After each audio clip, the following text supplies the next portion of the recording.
On Friday, October 23, 2009, two men attempted to break into a home in Carroll, Iowa. They were unsuccessful, unsurprisingly as it turned out, and fled the scene as a witness was on the phone with 911. That witness reported that the would-be burglars fled in a large white car. Police responding to the incident came across a white 1994 Buick Roadmaster, which fit that description just a few blocks from the scene, and made a traffic stop on the vehicle. When the vehicle's two occupants were approached, it was clearly evident that they were the people being sought. When I tell you what they did to disguise themselves, keep in mind that Halloween was right around the corner, but they either forgot that or couldn't be bothered to buy a couple of cheap masks to hide their identity. These two smooth brains decided to draw masks on their faces with permanent magic marker. And I'm not making that up. Both men were charged with attempted second-degree burglary, with the driver also being charged with DWI. Matthew McNally, the driver, and Joey Miller, his passenger, might have just set the absolute lowest bar for inclusion in the chosen few. And given that one of the stories I've covered was about a man who shot his own wiener while robbing a wiener store, that's saying something.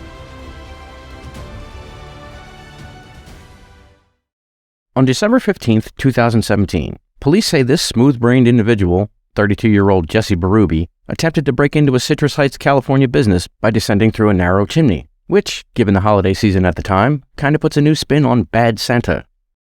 Unlike the jolly gift-giving elf, however, Mr. Berube was found lacking in the magic department and got stuck in the chimney. According to the police report, Bad Santa was able to wriggle around just enough to be able to use his phone to dial 911 and plead for a rescue. The Sacramento Fire Department showed up, and after rescuing Bad Santa from his self-induced predicament, the Citrus Heights Police Department took over, arresting Mr. Berube on a single count of burglary, and since I can no longer safely call him a douchebag without risking my channel, he is now the first of a new category we'll call the Chosen Few, which was suggested by Mary Hockenberry. In October of 2009, a man named Joseph Getz pleaded guilty to a string of 7 bank robberies across Pennsylvania and Maryland, which netted him a total of $280,274. When he attempted to rob the Susquehanna Bank in York, Pennsylvania, however, there was a slight hiccup, and his reaction to that hiccup was what led to his arrest. Getz entered the bank soon after it opened. After being told the bank had zero cash on hand, Getz got out of there in a hurry, but not before raising a ruckus and saying he intended to file a complaint with the bank's managers. A customer using the bank's drive-thru noticed the ruckus, followed Getz's car as he fled the scene, and called the police, who then made a traffic stop and arrested Getz on suspicion of attempted bank robbery, in turn leading to the police connecting him to his successful robberies and earning him a 9-year prison sentence, 2 years of supervised release, and his selection to the Chosen Few, all because he was upset he couldn't rob the bank. This might be a Florida man / Florida woman story for the record books. On Sunday, December 3, 2017, John Arwood and Amber Campbell trespassed at the Daytona State College Marine and Environmental Science Center, where they claim someone chased them into a janitorial closet, then locked them inside. It took the pair 2 days to call 911 to rescue them from their plight. When the Daytona Beach police arrived to effect that rescue, what they found was interesting. Making entry into the closet, the cops found what was suspected to be drug paraphernalia and human waste. Do you want to know what they didn't find? A locked door. But not only was the closet door not locked, it was unable to be locked. They could have left that room whenever they chose to do so. Arwood and Campbell were both charged with trespassing, with Ms. Campbell catching an additional charge for violating her probation. Apparently, testing the doorknob never crossed the minds of Florida man and Florida woman, firmly ensconcing them among the chosen few. In 2016, a Cottonwood, Arizona Bank of America branch learned that someone had systematically stolen around $5,000 between July and September of that year, although that theft wasn't discovered and reported until October. For unspecified reasons, bank officials suspected employee Alberto Lopez of the theft.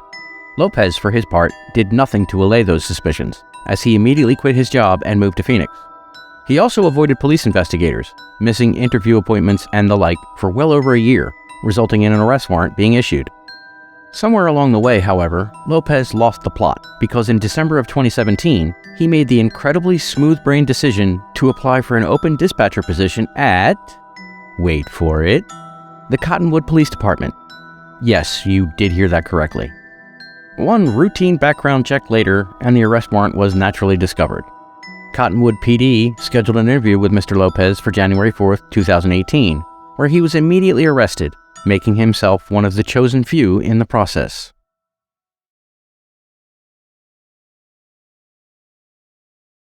In December 2017, a shoplifter at a Massachusetts Walmart made a failed attempt to disable an anti-theft device normally found on most expensive and commonly stolen items at most retail stores. Now, from my experience working assets protection at Target, most anti-theft devices are fairly easy to defeat and/or remove, although I won't explain further, so don't ask. The ones with the wire wrap and electronic lock, however, not so much, which is precisely the device used in this case. That said, this particular shoplifter tried a very novel way in their attempt: Play-Doh. Why Play-Doh was thought capable of foiling said device is a mystery to me, but after the failed attempt, the thief made a hasty escape from the Walmart. What the shoplifter attempted to steal wasn't specified, but it was likely something expensive enough to justify the unusual step of running the nearly perfect fingerprints that were left in the Play-Doh. A few months later, those fingerprints led to the arrest of one Dennis Jackson, a man with a lengthy criminal record and arrest warrants in at least 2 other states at the time of his arrest for this incident. Imagine the feeling of getting arrested for the crime of unlawfully removing an anti-theft device because you used a children's toy to do it, and becoming one of the chosen few in the process. I'm a big believer in the power of love. After all, I met my wife of nearly 18 years literally by accident, which is kind of a funny story in and of itself, one that I might someday tell, although it does lack a criminal element to it. This, however, is not that kind of story. It's a Sunday night, September 2009, Columbus, Ohio's North Side. Diana Martinez and a companion were sitting and talking in a car outside of Diana's apartment building when 3 men approached them. Stefan Bennett and 2 unnamed accomplices then attempted to rob the 2 women, at one point even pointing a firearm at Diana's head. According to a news report from shortly after the robbery attempt, Diana opened the car door and began screaming, which caused the men to abandon the attempt and run away. One important thing to note is that the thieves were confident enough to not cover their faces, or at least Mr. Bennett didn't. Perhaps a bit too confident, much to Bennett's eventual chagrin. Less than 2 hours later, Ms. Martinez exited her apartment to find Stefan Bennett had returned, alone. He wasn't there to rob her this time, however, but his reason for returning to the scene of the crime will blow your mind. In what might just be the ultimate smooth-brained decision of all time, he was there to ask Miss Martinez out on a date, and no, that was not a joke.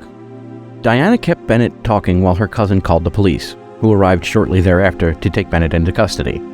I have no idea what was going through his mind to return to the scene of the crime to ask for a date with the woman he just attempted to rob. But whatever they were, those thoughts are what made Stefan Bennett one of the chosen few. It's 2017, Halloween to be more precise, and at around 6 o'clock that morning, this smooth brain, Terrion Pouncey, decided to rob, at gunpoint, the Maxwell Street Express, a well-known hot dog joint in Chicago's South Side. He ordered the 2 employees to empty the register and hand over their wallets, which they did, but in the process of doing so, they knocked over a bucket of grease, in turn sending the bills flying all over the place. Rounding up as much of the loose money as he could as quickly as possible, Pouncey stuffed the pistol in the front of his waistband. As he made his escape, however, he adjusted the weapon one final time, but he was careless about it and accidentally pulled the trigger, shooting himself in his wiener after robbing a wiener store. Karma can be quick and funny. Pouncey called 911 for assistance, collapsing on the steps of a nearby house. He was arrested at the hospital a few hours later and charged with 2 counts of armed robbery. Everything stolen was recovered, and I'd say that shooting your own wiener while robbing a wiener store definitely makes you one of the chosen few.